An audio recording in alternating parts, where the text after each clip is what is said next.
संत रामपाल जी महाराज एक ऐसे महान संत जिन्होंने अपनी सतभक्ति, तत्व ज्ञान, करुणा और सेवा के बल पर समाज में नई मिसाल कायम की है। संत रामपाल जी महाराज की अगुवाई में उनके सभी सतलोक आश्रमों से समाज कल्याण के अद्भुत कार्यों ने समाज को सुनहरे भविष्य की एक नई उम्मीद दिखाई है।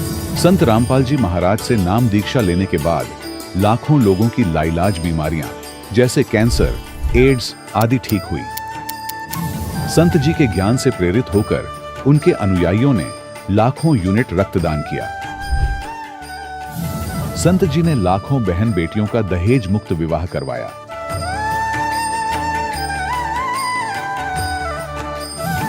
संत जी ने लाखों लोगों का नशा छुड़वाया, करोड़ों उजड़े परिवार बसे। संत जी के आश्रमों में समागम के दौरान निःशुल्क नेत्र चिकित्सा, दंत चिकित्सा प्रदान की जाती है। संत रामपाल जी महाराज द्वारा समय समय पर पर्यावरण संरक्षण के उद्देश्य से बड़े स्तर पर वृक्षारोपण किया जाता है। संत जी ने जरूरतमंदों को तत्काल राहत पहुंचाने के लिए एम्बुलेंस सेवा शुरू की।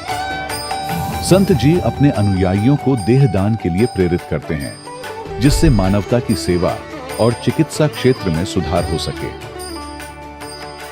संत रामपाल जी महाराज के सभी आश्रमों में हर रोज निःशुल्क भंडारा आयोजित किया जाता है, जहां हर वर्ग, हर जाति और हर धर्म के लोग एक साथ बैठकर भोजन करते हैं।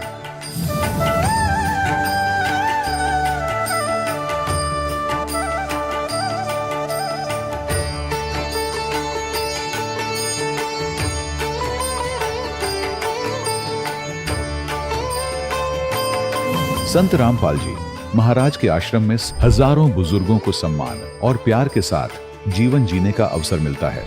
उनके खाने, रहने और स्वास्थ्य की पूरी जिम्मेदारी संत रामपाल जी महाराज उठाते हैं। अनाथ बच्चों के लिए संत रामपाल जी महाराज के सभी आश्रम किसी वरदान से कम नहीं। यहाँ उन्हें शिक्षा, संस्कार और भविष्य के लिए बेहतर अवसर प्रदान किए जाते हैं। चाहे बाढ़ हो, भूकंप या महामारी, संत रामपाल जी महाराज और उनके अनुयायी हमेशा ही जरूरतमंदों के लिए सबसे आगे खड़े रहते हैं। कोविड महामारी के दौरान संत रामपाल जी महाराज के आश्रमों से करोड़ों लोगों के लिए भोजन, दवाइयां और जीवन रक्षक सामग्रियां उपलब्ध कराई गई। चाहे गरीब की मदद हो या किसी शोषित और पीड़ित वर्ग के हक और सम्मान की लड़ाई, संत रामपाल जी महाराज ने हमेशा ही उनकी दबी आवाज को सरकारों तक पहुंचाया है और उन्हें उचित न्याय दिलवाने में अहम भूमिका अदा की है। समाज में आध्यात्मिक और सामाजिक मूल्यों के प्रति जागरूकता लाने में संत रामपाल जी महाराज हर कदम पर मानवता के सच्चे सेवक साबित हुए हैं। संत रामपाल जी महाराज का जीवन हमें सिखाता है कि सच्ची सेवा वही है जो निस्वार्थ भाव से की जाए। आइए हम भी इस महान सेवा के कार्य में इस महान संत से जुड़ें और संत रामपाल जी महाराज से नाम दीक्षा लेकर अपने जीवन को धन्य बनाएं।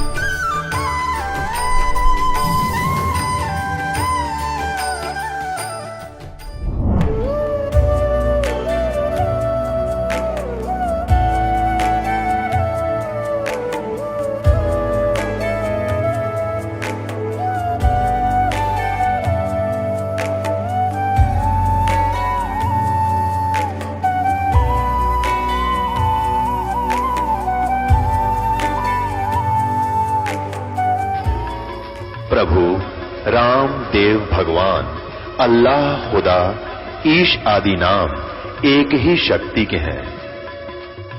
वो कैसा है, कहां है, कैसे मिलता है, किसने देखा है?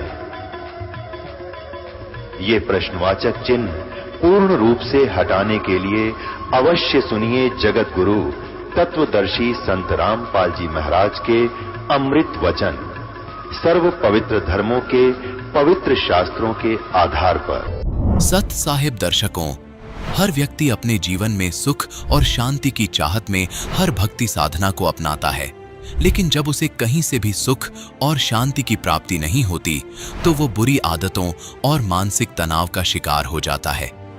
दर्शकों, ऐसी ही कहानी थी हरियाणा के रहने वाले सुभाष जी की।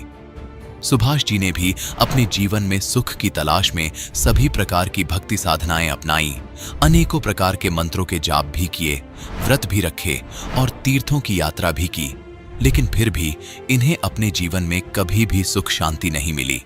लेकिन आज सुभाष जी का कहना है कि जब से मुझे संत रामपाल जी महाराज की शरण मिली है, तब से मेरी जिंदगी ही बदल गई है। दर्शकों, आखिर सुभाष जी ऐसा क्यों कह रहे हैं? आखिर सुभाष जी ने अपनी पारंपरिक भक्ति साधनाओं को त्याग कर संत रामपाल जी महाराज द्वारा बताई गई भक्ति साधना को क्यों अपनाया? आखिर इसके पीछे की सच्चाई क्या है? आइए सुनते हैं सुभाष जी की कहानी, उन्हीं की जुबानी। जी नमस्कार। नमस्कार सर। क्या नाम है आपका? मेरा नाम सुभाष है जी। सर कहाँ से आए हैं आप? जिला यमुनानगर, हरियाणा का निवासी हूँ जी। सतगुरु रामपाल जी महाराज से नाम दीक्षा लेने से पहले आप क्या भक्ति साधनाएं करते थे? इससे पहले तो जी हम जैसे आम तौर पे हर समाज में, जैसे हम हिंदू समाज से हैं, हिंदू समाज में होने के नाते हम शिव जी महाराज की, ब्रह्मा विष्णु महेश की, इनकी सेवा करते थे। शिव जी महाराज जी की भी इतनी सेवा करते थे, बहुत ज़्यादा सेवा करते। जैसे जल चढ़ाना, 12 ज्योतिर्लिंगों की यात्रा करी, गौमुख से जल लेकर आया करते, नीलकंठ चढ़ाया करते।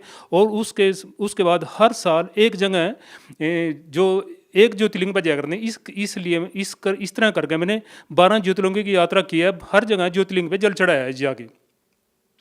और उसके बाद हनुमान जी को भी बहुत मानते थे। ब्याह से पहले तो जी हम लंगोट ही बांध कर रखे करते, उसके बाद जी हम लंगोट भी उसके बाद ही छोड़ा। और हनुमान जी हमारे पास जगाधरी के पास ही डाका मंदिर है, पंचमुखी भी कहते हैं उसको, वहाँ पर जाया करते जी हम। और कई बार तो मैं रात को 11 बजे भी जाया जी, वहाँ मत्था टेकिया। हनुमान जी के बहुत ज़्यादा कट्टर पुजारी थे और इनकी भक्ति करते। सवेरे 4 बजे उठकर खेड़े पर जाया करते जी, और शिव जी बाबा जाया करते, उनको जल चढ़ाया करते। और इतनी ज़्यादा भक्ति करते, जैसे अगर हमारे घर के अंदर किसी की डेथ होगी ना, डेथ होने के बाद भी हम मतलब घर शिव जी महाराज को जल चढ़ाएगा, वहाँ जोत लगाएगा, फिर संस्कार करे करते। शिव जी महाराज जी के और हनुमान जी के इतने कट्टर पुजारी रहते, हर मंगलवार उनकी प्रसाद चढ़ाना।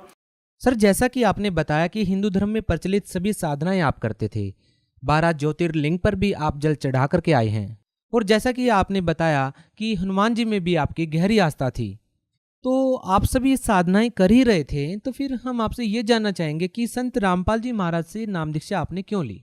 हाँ, ये बात ठीक है जी। जैसे आप सर कह रहे हैं ना, ये भी ठीक है। उसके बाद जी थोड़ा थोड़ा हिंदू धर्म होने के कारण हमने भी ये भी कह करते कहा जी गुरु होना बहुत जरूरी है, और गुरु के बिना, गुरु बनाए बिना भाई गति नहीं होती। कहना भाई सतभक्ति मिलना तो तब बात बना। इसलिए जी मैंने एक बलाडे वाला गुरु है, उससे नाम दीक्षा ली थी। 10 साल मैं बलाडे वाले से जुड़ा रहा, और उसके बाद जी फिर भी उनसे जुड़े रहे। मेरे को कोई खास लाभ नहीं मिला। मतलब वो जो गुरु है ना, मतलब जो शिष्य हैं, जैसे हम गरीबी आदमी हैं जी, ज़्यादा करने मत्था टेकने 10 रुपये चढ़ाने जाएगा।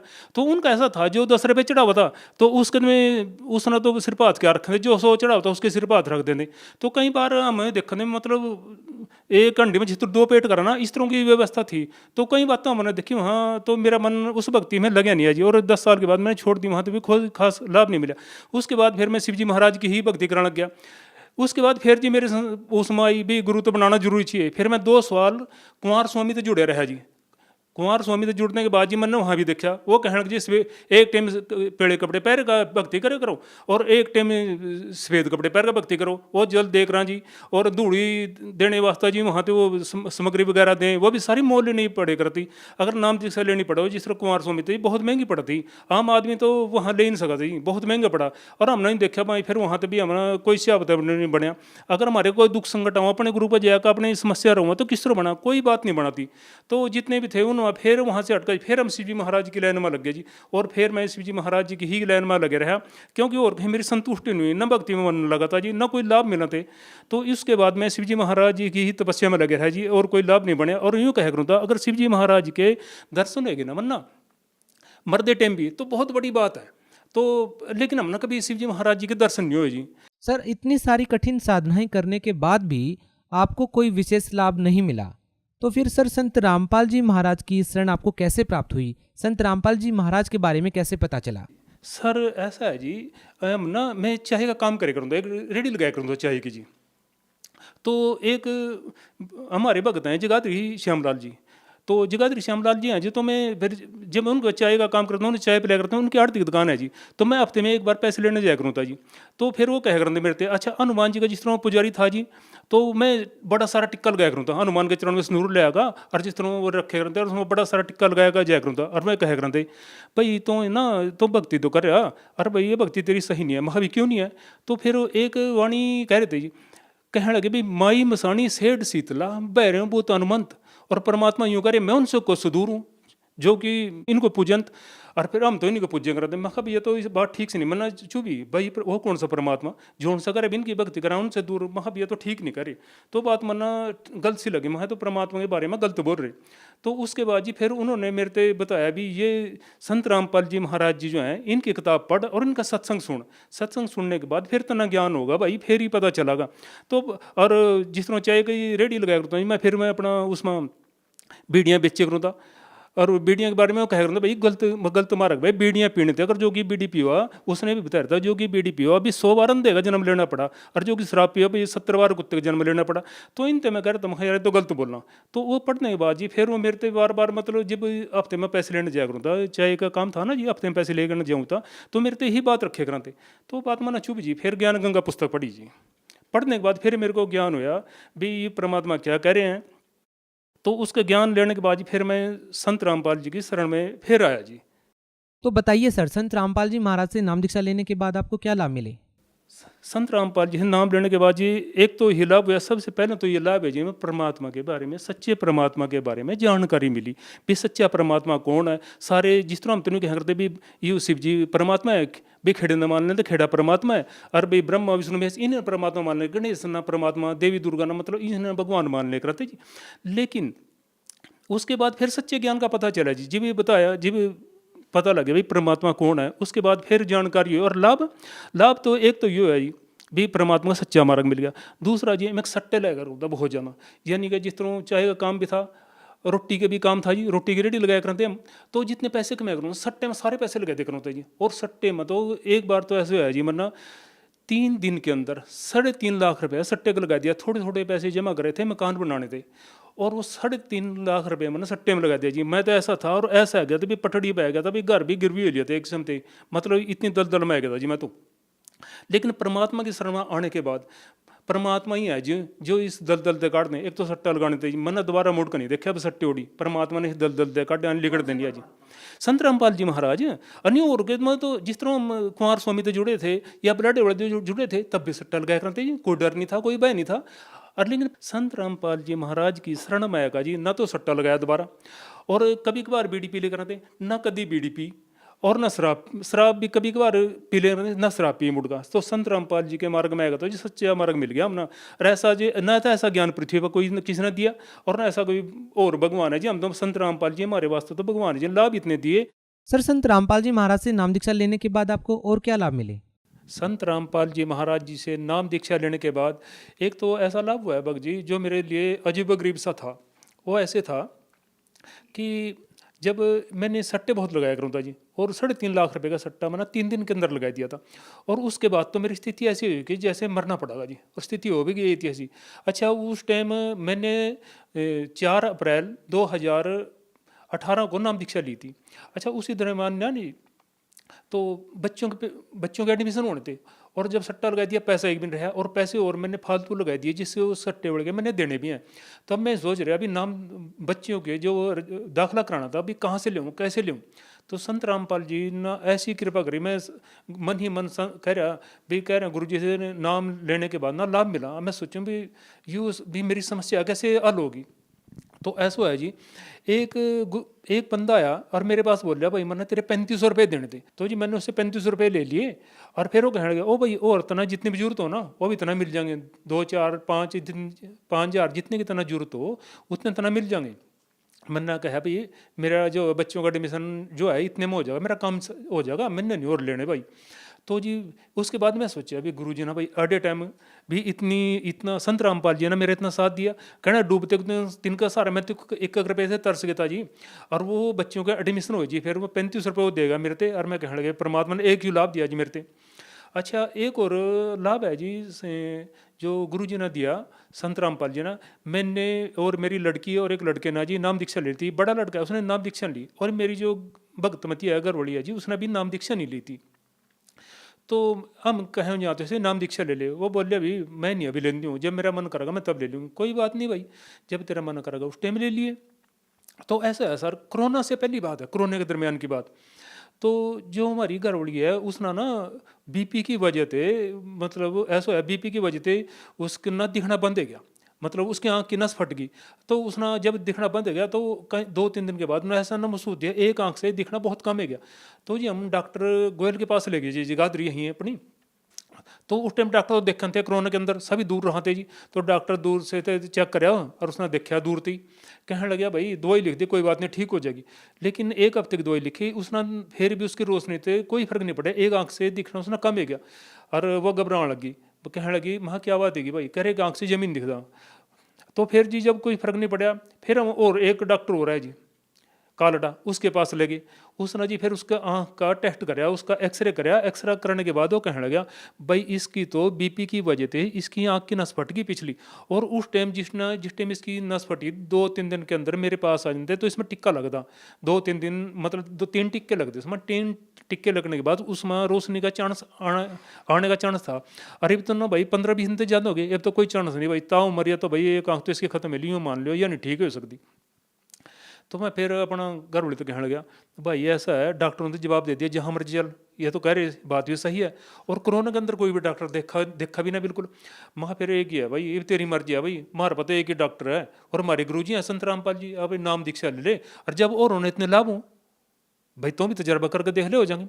तो जी मर्दी क्या ना कर दी, उसने ही देखा भाई जब नहीं मर का तो फिर जिस टाइम गड़ में फंस गया ना, सोचा अब कहीं और तो कोई चारा रहे नहीं, अरे एक आँख तो दिखना कम हो गया। तो उसने जी फिर गुरु जी थे संत रामपाल जी थे नाम दीक्षा ली, और नाम दीक्षा लेने के बाद उसने ऐसा लाभ हुआ भाई जी, उन्होंने मेरे ख्याल दवाई 10 दिन और खाई होगी, और वो नामचारे की थी। उसके बाद वो दवाई भी नहीं खाई, और आज वह 9 बरन हुआ है बिल्कुल ठीक देख रही जी। ये हमारे गुरु संत रामपाल जी के चमत्कार हैं जी, इस तरह को चमत्कार कहाँ मिला। और एक और चमत्कार है, इस चमत्कार तो वैसे गुरु जी हर रोज करो। एक दिन ऐसे हुआ जी, एक मोटरसाइकिल बड़ी रेडी बने रखी मन्ना, उसमें जी क्रय क्रय का काम कर लें जी। तो उसमें ऐसा है जी, मैं मोटरसाइकिल की रेडी लेगा जरे चले आ, और उसमें थोड़ा सामान लाद रखे। तो जगाधरी जो हमारा जहाँ जगाधरी है यहाँ पुरानी कचहरियाँ करती, वहाँ थे एक पुलिस की गड्डी थी, उसमें एक पुलिस वाला बैठा था, SHO था शायद वो, और वो रोड पर चढ़ने लग रहा था और मैं अम्बाड़ी वाली साइड में जाने लग रहा था।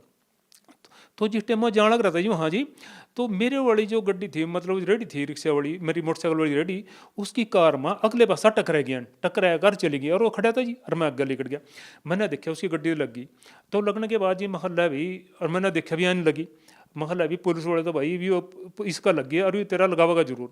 और जी मार भाग दी कितनी बेचारी 25-30 की स्पीड से ही भाग दी, ज़्यादा से ज़्यादा हूँ। तो मैं सीधा चले गया जी, मैं चल देखी जाएगी भाई जो भी होगा। और मैं गुरु जी ने याद करे बंदी छोड़ सतगुरु रामपाल जी महाराज, बस आप ही मदद कर सका जी।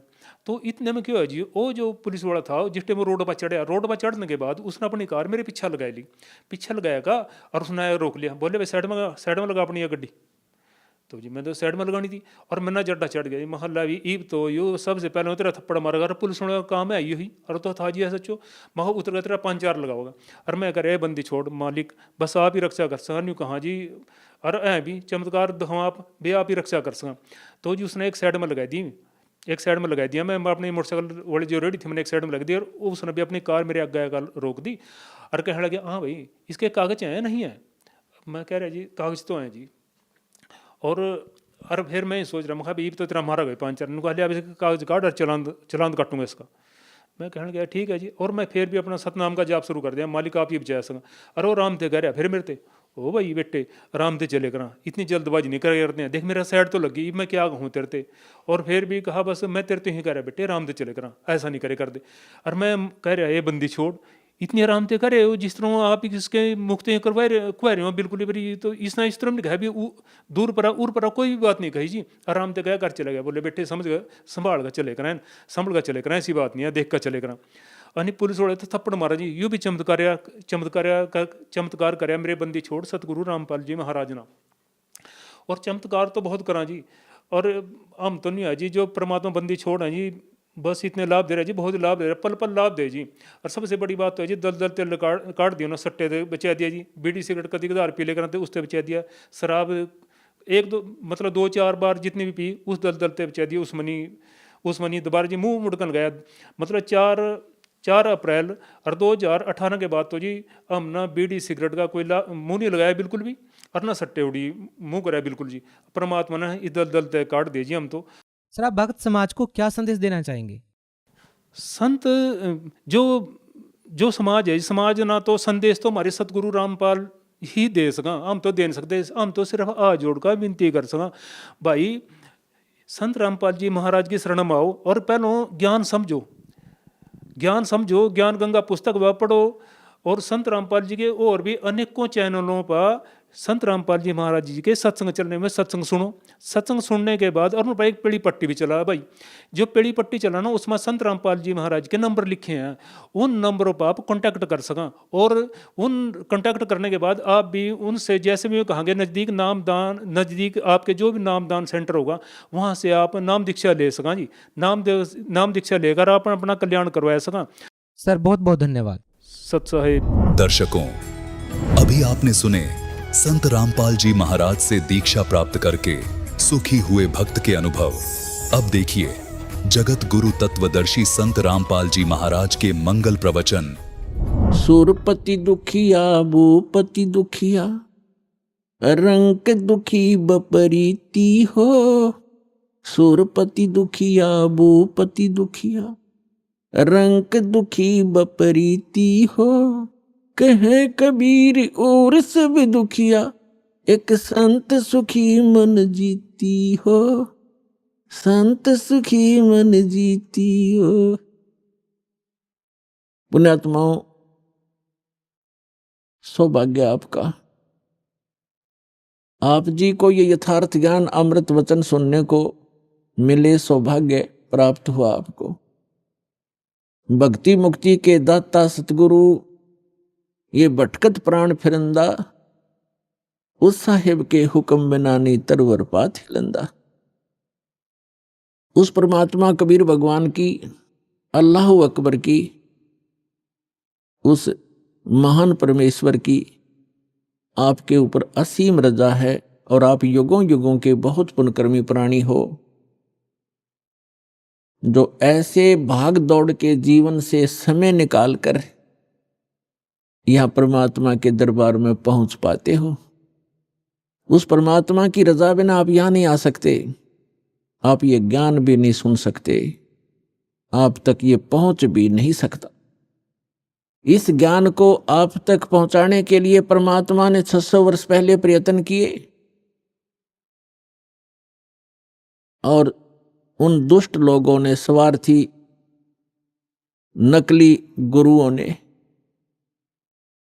अपनी रोजी रोटी को उत्तम मानते हुए, प्रथम मानकर, अपने स्वार्थ को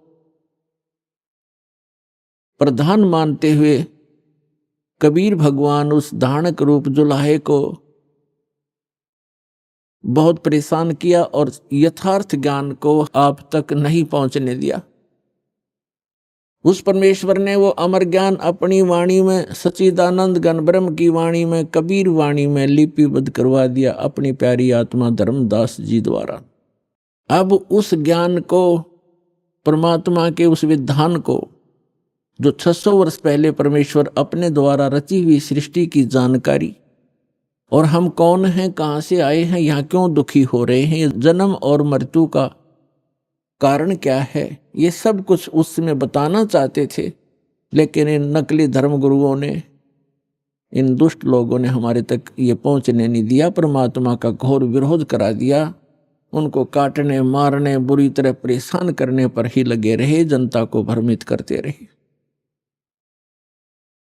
उस परमेश्वर ने कहा था कि जब 5500 वर्ष कलयुग बीत जाएगा, उस समय सभी अपनी प्यारी आत्माओं को शिक्षित करूंगा, पूरे मानव समाज को। और सभी धर्म के धर्मी अपने धर्म ग्रंथों को सच मानते हैं, और जिन गुरुओं को हम शास्त्र विज मानते थे वो अपने ही सदग्रंथों से अनभिज्ञ थे, अपरिचित थे, अज्ञानी थे, और हम उनको केवल संस्कृत भाषा जानने के कारण उन पर विश्वास किया करते थे कि सभी सदग्रंथ संस्कृत भाषा में हैं, और ये हमारे हिंदू धर्म गुरु संस्कृत भाषा पढ़े हैं, इन्होंने सदग्रंथों को ठीक ठीक जाना होगा, ये सही बता रहे। और उनकी एक दाल गलती रही उस समय कि कबीर जुलाहा है, धानक है, और उस समय संस्कृत पढ़ने का अधिकार केवल ब्राह्मण वर्ग को ही था। इसलिए आम आदमी को यह विश्वास बना नहीं, यह शंका बनी रही कि कबीर जी अशिक्षित हैं, परमेश्वर कबीर जी अशिक्षित हैं, ये झूठ ही बोल रहे होंगे सदग्रंथों के बारे में, क्योंकि सदग्रंथ हमारे पवित्र वेद, पवित्र श्रीमद् भगवद गीता, पवित्र पुराण आदि आदि ये सभी संस्कृत भाषा में लिपिबद्ध हैं। तो परमात्मा ने ये समय निर्धारित किया था, अपनी प्यारी आत्मा धर्मदास जी से बताया था, और धर्मदास जी ने जब पूछा परमात्मा आज तो बहुत ही धार्मिक व्यक्ति हैं, इनके अंदर धार्मिकता है, बुराइयां भी कम हैं, न्यून हैं, और 5500 वर्ष जब कलयुग बीतेगा, यानी आज से लगभग 600 वर्ष पश्चात, तो और आप बताते हो कलयुग में मानव की वृत्ति बहुत गिर जाएगी, इनके विचार मलिन हो जाएंगे, चरित्र ठीक रहे नहीं, अविश्वासी कृत घनी बन जाएंगे, तो तब कैसे समझाओगे मेरे मालिक। तब परमेश्वर ने कहा था कि सबसे पहले मैं इनको शिक्षित करवाऊंगा। परमात्मा कबीर जी कहते हैं ये सब खेल हमारे किए, हमसे मिले सो निश्चय जिए, और फिर जब ये शिक्षित हो जाएंगे तब अपना दास भेजूंगा। तब तो कहा था मैं स्वयं जाऊंगा और उन सदग्रंथों के गूढ़ रहस्यों को जन साधारण को बताऊंगा, लेकिन स्वयं नहीं आए तो दास भेज दिया पुण्यात्माओं उस परम पिता ने।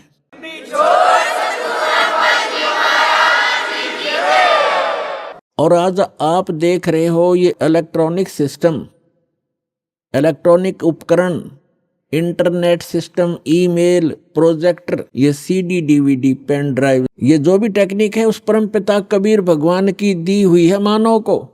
ये मानव सत्र की सोच नहीं, ये सत्कर मान लेना। अगर ये मानव की सोच होती तो लगभग 40 लाख वर्ष तो इस चतुर्युगी के बीत गए हैं, और आज तक ये टेक्निक उपलब्ध नहीं हुई, मानव नहीं खोज सका। ये परमात्मा ने कलयुग इसलिए नाम रखा इसका कि इसमें मशीनरी युग होगा, टेक्निक इसके अंदर परमात्मा अपने बच्चों को देंगे, और उसका मूल उद्देश्य ये है कि इस तत्व ज्ञान को जो 600 वर्ष पहले परमात्मा कबीर जी बताना चाहते थे, आज घर बैठे अपने बच्चों को इन टीवी के माध्यम से, इंटरनेट के माध्यम से, ये जो यूट्यूब आदि बन गए हैं, इनके माध्यम से घर बैठे ये अमृत ज्ञान बताऊंगा, और तब ये समझ जाएंगे और मेरे पास आ जाएंगे, अपना कल्याण करवा लेंगे। तो ये सारा कुछ जो उपकरण बनवाए हैं परमात्मा ने, गॉड गिवन ये माइंड है, जीव का अपना सतर की सोच नहीं है, ना ये बना सकता है।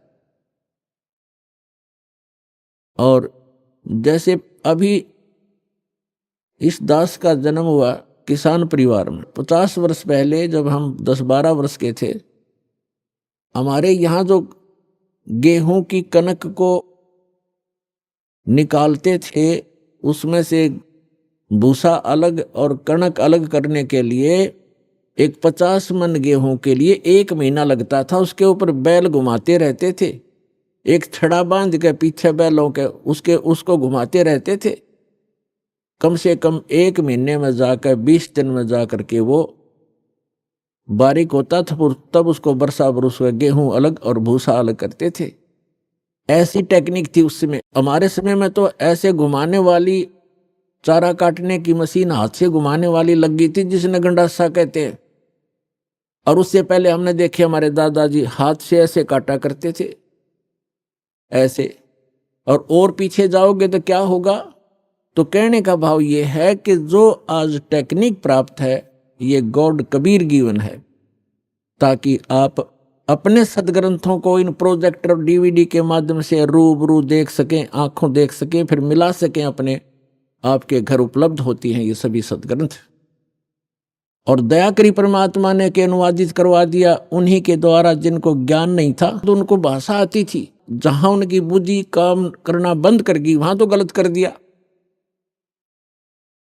और जहां साधारण अनुवाद थे उन्होंने कर दिए। कहां स्लिप करी उनकी बुद्धि? जैसे श्रीमद् भगवत गीता अध्याय नंबर 7 के मंत्र नंबर 18 में अनुत्तम गति शब्द है। गीता ज्ञान दाता अपने से अन्य परमात्मा के विषय में जानकारी देता है और अपने विषय में भी जानकारी देता है। लेकिन गीता अनुवाद करने वालों का दृष्टिकोण यही रहा कि श्री कृष्ण जो है ये सुप्रीम पावर हैं। श्री कृष्ण इज विष्णु, ये विष्णु जी को सुप्रीम पावर मानकर ये मानते रहे कि श्रीमद् भगवत गीता का ज्ञान श्री विष्णु जी ने दिया है श्री कृष्ण रूप में। श्री कृष्ण भी विष्णु ही थे, ये खुद मानते हैं हमारे धर्मगुरु। तो इन्होंने श्रीमद् भगवत गीता को ठीक से ना समझकर, क्योंकि उनको सृष्टि रचना का ज्ञान नहीं था, जिस कारण से उन्होंने श्री कृष्ण को ही मूल परमात्मा मान लिया।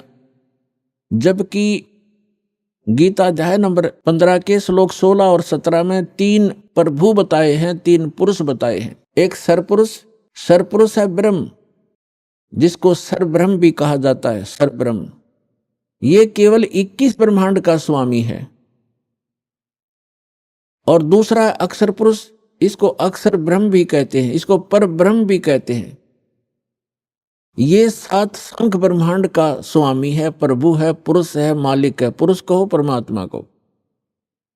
श्रीमद् भगवत गीता अध्याय नंबर 15 के श्लोक नंबर 16 में कहा कि 2 पुरुष हैं इस संसार में, पृथ्वी वाले लोकों में, और ये भी नाशवान और इनके अंतर्गत जितने प्राणी हैं वो भी नाशवान है। जीव आत्मा किसी की नहीं मरती, वो तो पशु पक्षी की भी नहीं मरती।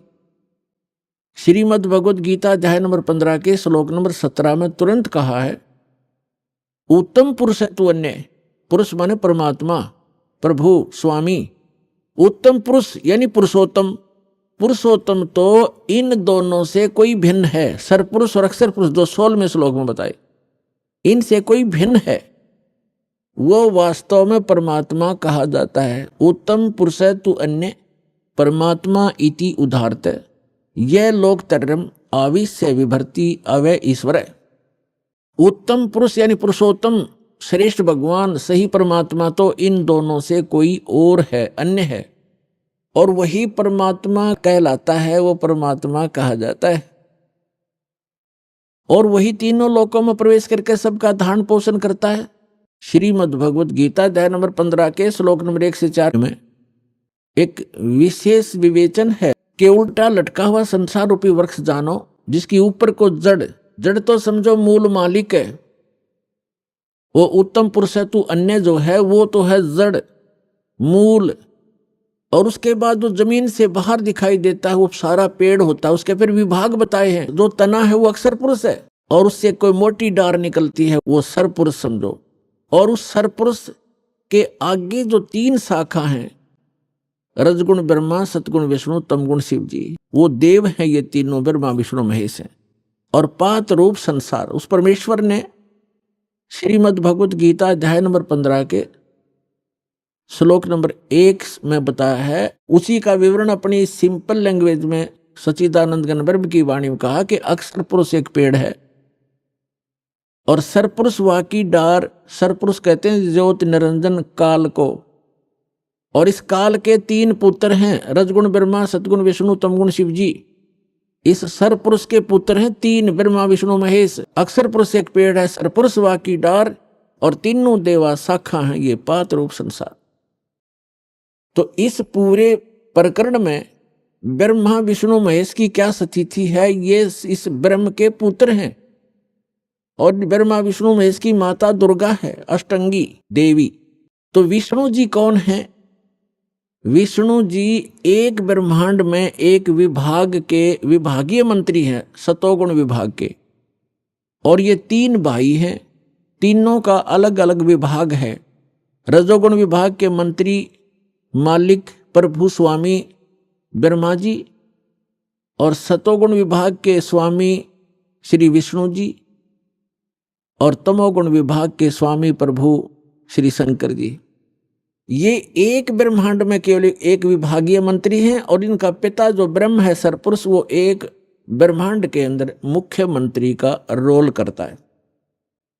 ऐसे ऐसे 21 ब्रह्मांड हैं सरपुरुष के, जिसको ज्योत स्वरूपी निरंजन काल भी कहा जाता, जिसके लोक में हम रह रहे हैं। और फिर है अक्षर पुरुष।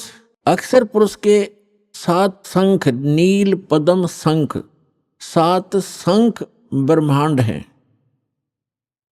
और फिर तीसरा रहा वो परम अक्षर पुरुष, उत्तम पुरुष तु अन्य, वो ओवरऑल कंट्रोलर है। असंख्य ब्रह्मांड इंक्लूडिंग सरपुरुष एंड अक्षर पुरुष, इन सब के ऊपर और इनके अतिरिक्त जितने भी ब्रह्मांड हैं, पूरा विश्व है, पूरा संसार है, उन सब का मालिक है, वो मूल मालिक है। वो संसार रूपी वृक्ष की जड़ है, मूल है, जहां से जैसे पूरे पेड़ को मूल से आहार प्राप्त होता है, ऐसे वो परमात्मा कबीर भगवान परम अक्षर पुरुष वो सबका पालनहार है। अब जैसे जिन महापुरुषों को परमात्मा मिले, उनमें से एक आदरणीय गरीबदास साहिब जी, गांव छुड़ानी, जिला झज्जर वाले हैं। वो बताते हैं परमात्मा को आंखों देखकर परमात्मा से परिचित सभी ब्रह्मांडों से और परमात्मा द्वारा रची सृष्टि से परिचित होकर कहते हैं, अनंत कोटि ब्रह्मांड का एक रति नहीं भारे, सतगुरु पुरुष कबीर हैं ये कुल के सिरजनहार।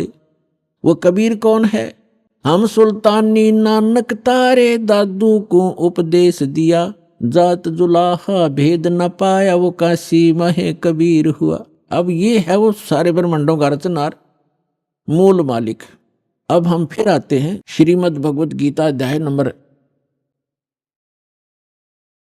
15 के श्लोक 17 पर। उत्तम पुरुष तु अन्य परमात्मा इति उदाहरतः, यह लोकत्रयम् आविश्य विभर्ति अवय ईश्वर। उत्तम पुरुष तो कोई और है, पुरुषोत्तम तो कोई इन दोनों से अलग है, जो 16वें श्लोक में कहा है 15वें अध्याय के श्रीमद् भगवत गीता में। सत्पुरुष और अक्षर पुरुष से अन्य है, वो पुरुषोत्तम कहलाता है, और उसको वास्तव में वो परमात्मा कहा जाता है। परमात्मा, परमात्मा माने श्रेष्ठ आत्मा। श्रेष्ठ आत्मा वही होता है जो किसी को दुख ना दे, किसी के बेटा बेटी की मृत्यु ना करे, कैंसर ना करे, किसी को रोग युक्त ना करे, दुखी ना करे, उसको परमात्मा कहते हैं, श्रेष्ठ आत्मा, अच्छी आत्मा। और जो यहाँ हम देख रहे हैं बूचड़ खाना, किसी हॉस्पिटल में जाकर देख लो, हाहाकार मची हुई है।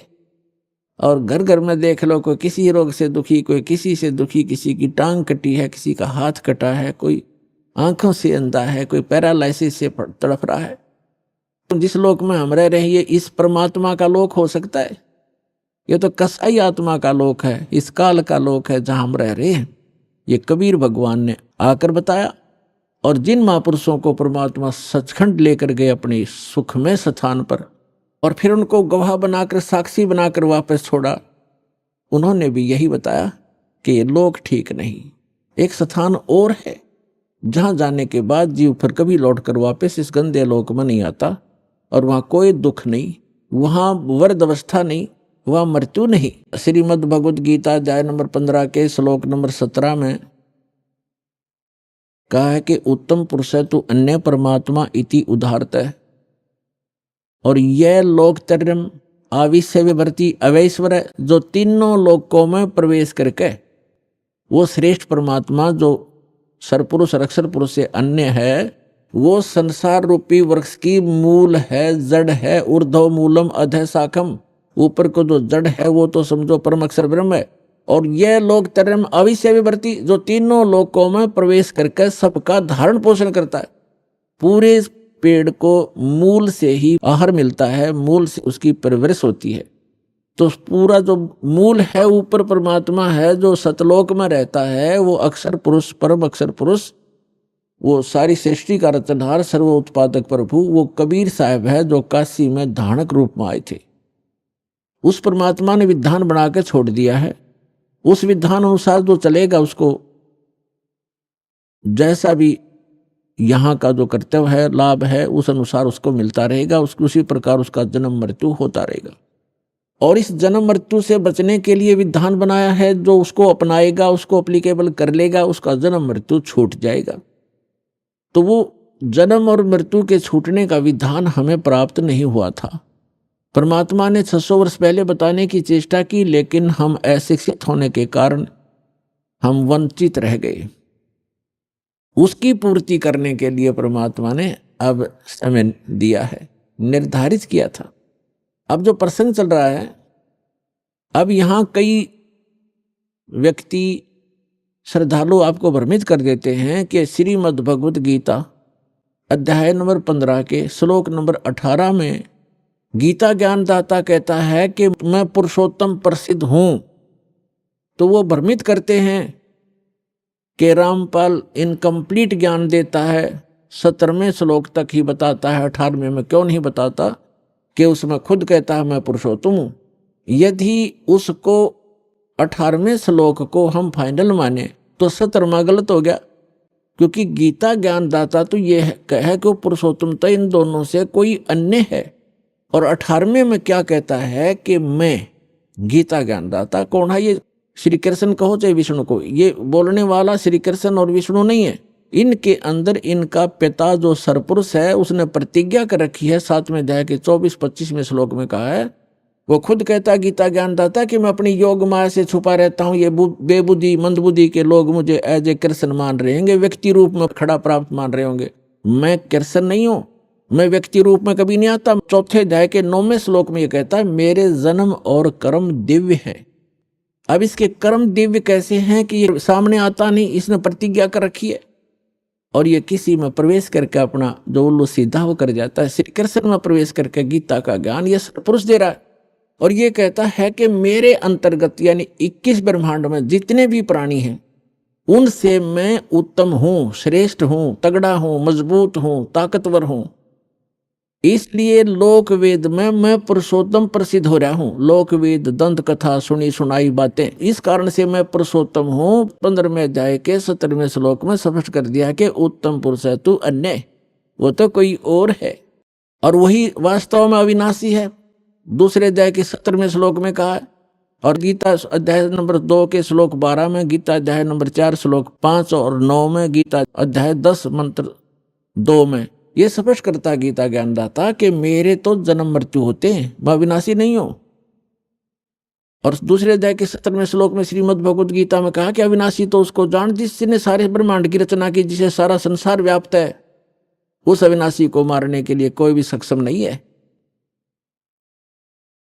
और अपने विषय में कहता है कि मेरी तेरी जन्म मृत्यु होती रहती है। लेकिन 18वें अध्याय के 62वें श्लोक में कहा कि अर्जुन तू सर्वभाव से उस परमेश्वर की शरण में जा, उसकी कृपा से तू परम शांति को और सनातन परम धाम को प्राप्त होगा। और गीता अध्याय नंबर 15 के श्लोक नंबर 1 से 4 का सारांश है कि उल्टा लटका हुआ संसार रूपी वृक्ष है और जो इन सभी विभागों को बताता है। जैसे 4थे अध्याय के 32 और 34 श्लोक में बताया है कि सच्चिदानंद घन ब्रह्मणे यानी ब्रह्मणे मुखे, ब्रह्मणे माने सच्चिदानंद घन ब्रह्म के मुख से उच्चरित वाणी में ये तत्व ज्ञान विस्तार से कहा गया है। जो यज्ञों के बारे में, यज्ञ माने धार्मिक अनुष्ठानों के विषय में जो जानकारी है विस्तार से कही गई है। और 4थे अध्याय के 34वें श्लोक में कहा कि उस ज्ञान को तत्वदर्शी संतों से जाकर समझ। गीता ज्ञानदाता कहता मैं नहीं जानता उस तत्व ज्ञान को, नहीं तो एक अध्याय और लिख देता 19वां कि वो तत्व ज्ञान ये सुन ले, इसमें लिखता हूं। वो तत्व ज्ञान से परिचित नहीं है। तो 4थे अध्याय के 34वें श्लोक में गीता जी में कहा है कि उस ज्ञान को जो सच्चिदानंद घन यानी परम अक्षर ब्रह्म अपने आप अपने मुख कमल से बोलता है आकर के उसकी अमृत वाणी में लिपिबद्ध किया जाता है, कबीर वाणी में, वो तत्व ज्ञान है। 4थे अध्याय के 34वें श्लोक में कहा गीता जी में उस ज्ञान को तू तत्वदर्शी संतों के पास जाकर समझ। उनको दंडवत प्रणाम करने से, कपट छोड़कर नम्रतापूर्वक प्रश्न करने से वो तत्वदर्शी संत तुझे तत्व ज्ञान का उपदेश करेंगे। इसे सिद्ध होगा। यहाँ गीता अध्याय नंबर 15 के श्लोक नंबर 1 में वो भी कंसेप्ट क्लियर कर दिया कि वो तत्वदर्शी संत वो होगा जो उल्टे लटके हुए संसार रूपी वृक्ष के सभी विभाग बता देगा। जैसे परमेश्वर स्वयं आते हैं, वो तत्वदर्शी संत की भूमिका भी करते हैं। भगवान तो वो होते ही होते। कबीर साहब कहते हैं अक्षर पुरुष एक पेड़ है, सरपुरुष वा की डार, निरंजन वा की डार, और तीनों देवा शाखा हैं, ये पात रूप संसार। तो जड़ कौन है? वो जड़ की ऑप्शन छोड़ गया परमात्मा, क्योंकि अपने इस दास को भेजा है कि जड़ ये कबीर साहब है, वो अल्लाह अकबर है, वो परम अक्षर ब्रह्म है जो जड़ है उस सारे संसार की। तो यहाँ ये भी बताया कि उल्टे लटके हुए संसार रूपी वृक्ष के सभी विभागों से जो परिचित है, स वेदविद, वो वेद के तात्पर्य को जानने वाला अर्थात तत्वदर्शी संत है। उसके पश्चात परमेश्वर के 15वें अध्याय के 4 श्लोक में लिखा है, तत्वदर्शी संत की प्राप्ति के उपरांत परमेश्वर के उस परम पद की खोज करनी चाहिए जहां जाने के बाद साधक लौटकर कभी संसार में नहीं आते, और जिस परमेश्वर ने सारे ब्रह्मांडों की रचना की है, और केवल उसी की भक्ति करो। गीता ज्ञान दाता अपने से अन्य उस पुरुषोत्तम परम अक्षर ब्रह्म की भक्ति करने के लिए कहता है, जिससे आपकी जन्म और मरण छूटेगा। अभी आपने सुने संत रामपाल जी महाराज के मंगल प्रवचन।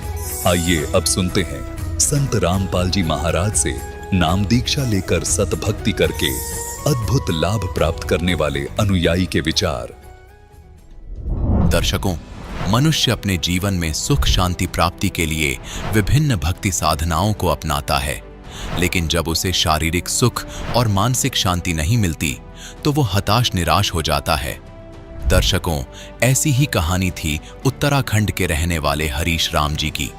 हरीश राम जी पहले हिंदू धर्म में प्रचलित सभी भक्ति साधनाओं को किया करते थे, लेकिन इसके बावजूद भी इन्हें ना तो शारीरिक सुख मिला और ना ही मानसिक शांति।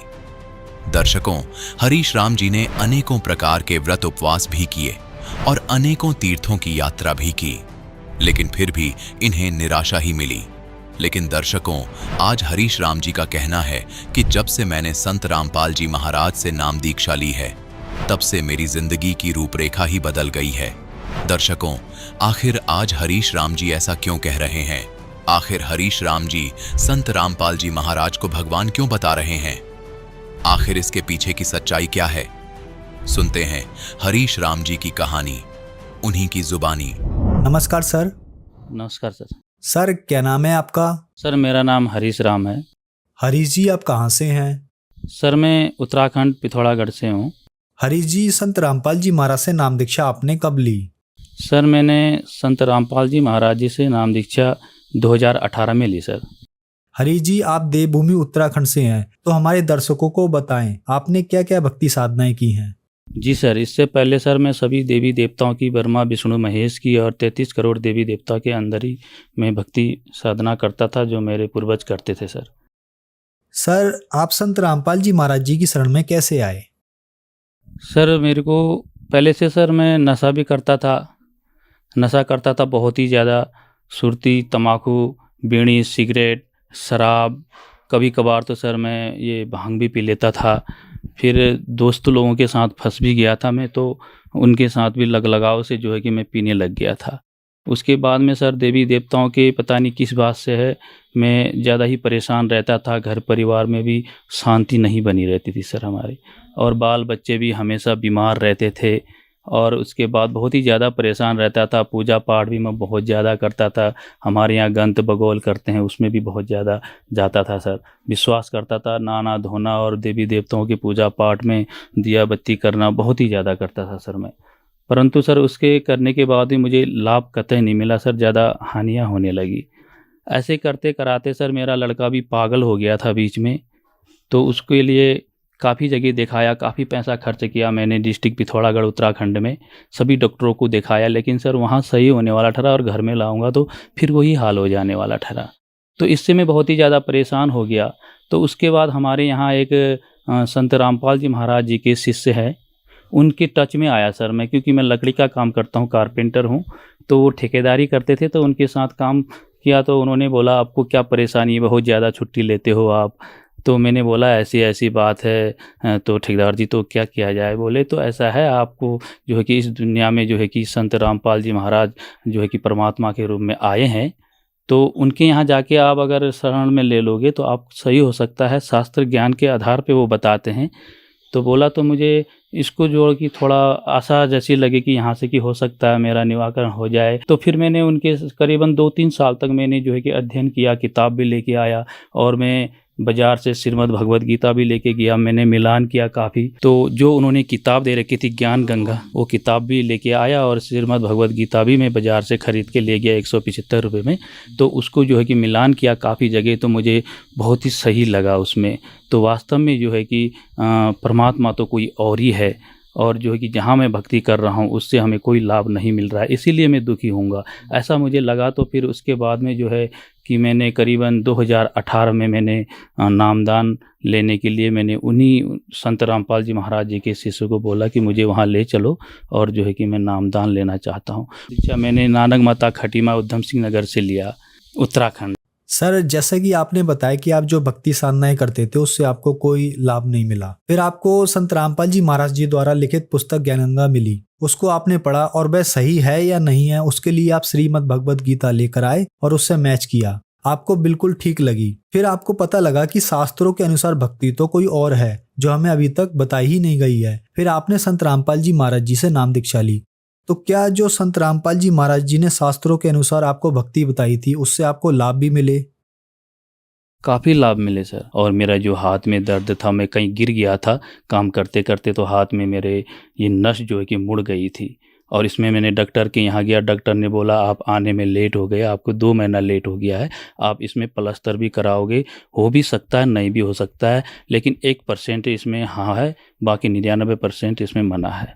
तो आप कहते हो तो मैं इसमें प्लास्टर कर देता हूँ। तो उन्होंने प्लास्टर करने के बाद मैंने 46 दिन के लिए बोला था उन्होंने, मैंने 25 दिन में वो प्लास्टर काट दिया, क्योंकि मेरे को दर्द और जो है कि खुजली होने लगी थी, तो मैंने काट दिया। ऑपरेशन बोला, उन्होंने बोला कि ऑपरेशन आपका करना पड़ेगा, ऑपरेशन करने के बाद भी आपका ठीक भी हो सकता है, नहीं भी हो सकता है, ऐसा कहा था। परंतु फिर मैंने ऑपरेशन नहीं करवाया, क्योंकि ऑपरेशन के लिए काफ़ी पैसा लगता है। मैंने यही सोचा कि मैं अगर परमात्मा की भक्ति करूँगा तो ठीक हो जाएगा, मुझे विश्वास था। उसके बाद में जो है कि मुझे सही जो है कि परमात्मा मिला नहीं था, तो इसीलिए जो है कि हमारे जो पूर्वज जो है कि जो भक्ति करते थे उसी भक्ति में लीन थे हम, लेकिन फिर भी मेरा सही नहीं हुआ। तो जब मैं संत रामपाल जी महाराज जी से दीक्षा ली, तब से मेरा जो है कि हाथ में भी दर्द होना बंद हो गया, और कामकाज में भी अच्छी प्रगति हुई सर, इसलिए मेरा वहाँ जाके ठीक हुआ। शराब तो सर मैं रोज़ ही पीता था, शाम शाम को ऐसा रूटीन हो गया था सर। फिर क्या है कि हमारे पिथौरागढ़ साइड में सभी फौजी लोग होते हैं, वहाँ काम धंधा जब करते हैं तो बोलते चलो भाई थक गए हो तो थोड़ा बहुत लगा लो, कोई ऐसे भी मिलते हैं। फिर ऐसे करते करते सर मैं वहाँ करीबन काफ़ी पीने लग गया था, शाम शाम को रूटीन हो गया था 1 क्वार्टर पीने का। बाद में तो 1 क्वार्टर पीने के बाद भी 1-2 पैक और लगाने का रूटीन हो गया था। ऐसे करते कराते सर मैं एक शराबी जैसा बन गया था, और धन पैसा जो है कि उसी में लुटाने लग गया था। घर में जो है कि क्या है कैसा है, बच्चों का सिहार शुहार, उसमें कोई मैं ज़्यादा ध्यान नहीं देता था। सिर्फ मैं एक स्वार्थी बन गया था, ताकि बस अपना खाओ पियो ऐश करो, ऐसा बन गया था। लेकिन इस जो है कि जब से मैं संत रामपाल जी महाराज के यहाँ गया, तब से मेरे काफ़ी सर सुधार हो गया है।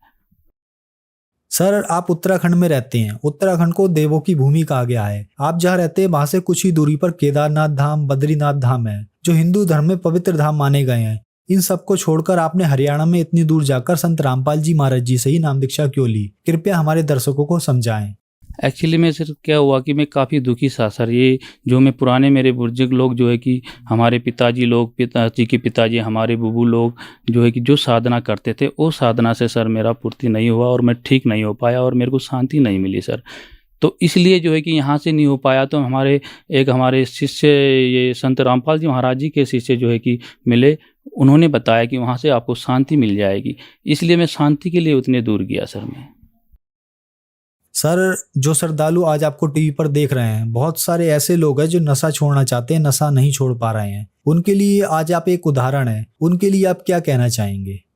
सर, मैं उनसे यही प्रार्थना करना चाहूँगा कि हमारे जो वेद है, पुराण है, और जो है कि हमारे 4 वेद है, श्रीमद् भगवद गीता है, शास्त्र के अनुसार अगर हम भक्ति करेंगे तो सभी चीज़ जो है कि हमारे छूट जाएंगे। संत रामपाल जी महाराज जी के मंत्र में इतने शक्ति है कि उनके मंत्र करने से और भक्ति व साधना करने से नशा मुक्त हो जाता है सर।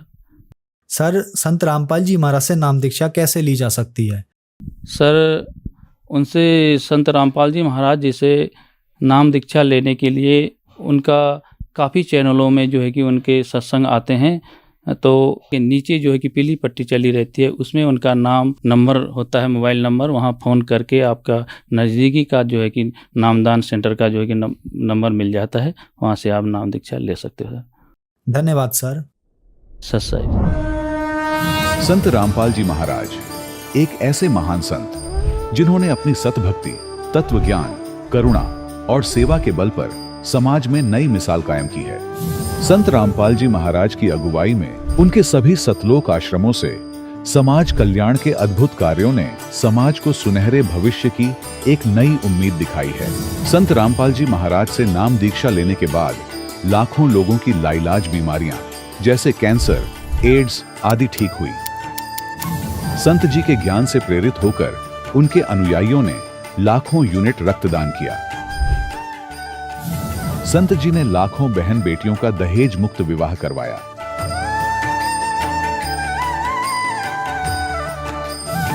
संत जी ने लाखों लोगों का नशा छुड़वाया, करोड़ों उजड़े परिवार बसे।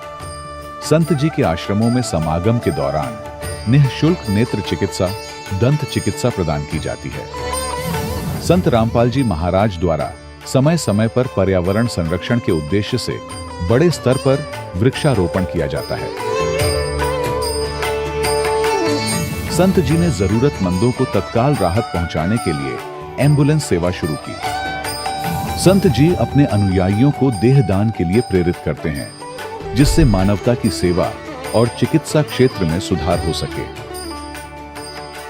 संत रामपाल जी महाराज के सभी आश्रमों में हर रोज निःशुल्क भंडारा आयोजित किया जाता है, जहां हर वर्ग, हर जाति और हर धर्म के लोग एक साथ बैठकर भोजन करते हैं।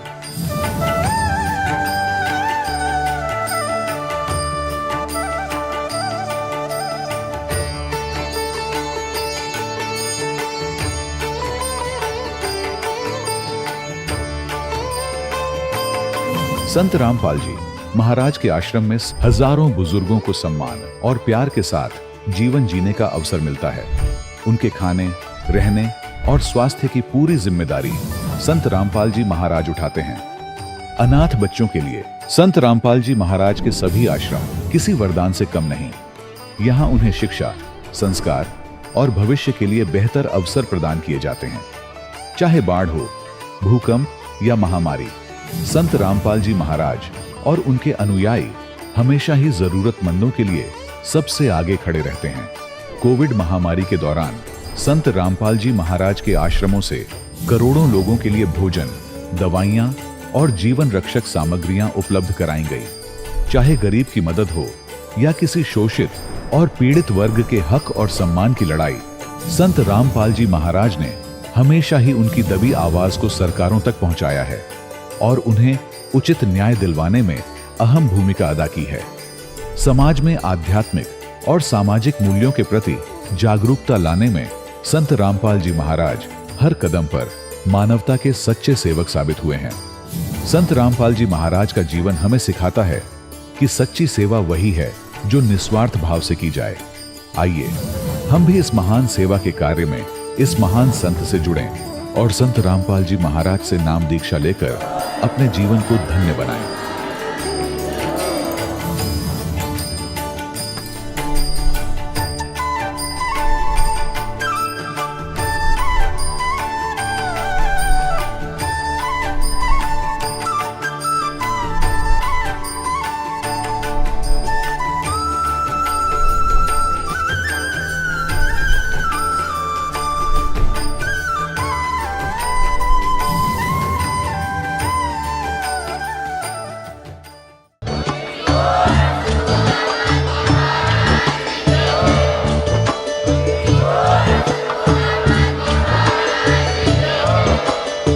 सुन रहे थे जगत गुरु तत्वदर्शी संत रामपाल जी महाराज जी के मंगल प्रवचन। अधिक जानकारी के लिए विजिट कीजिए हमारी वेबसाइट www.jagatgururampalji.org।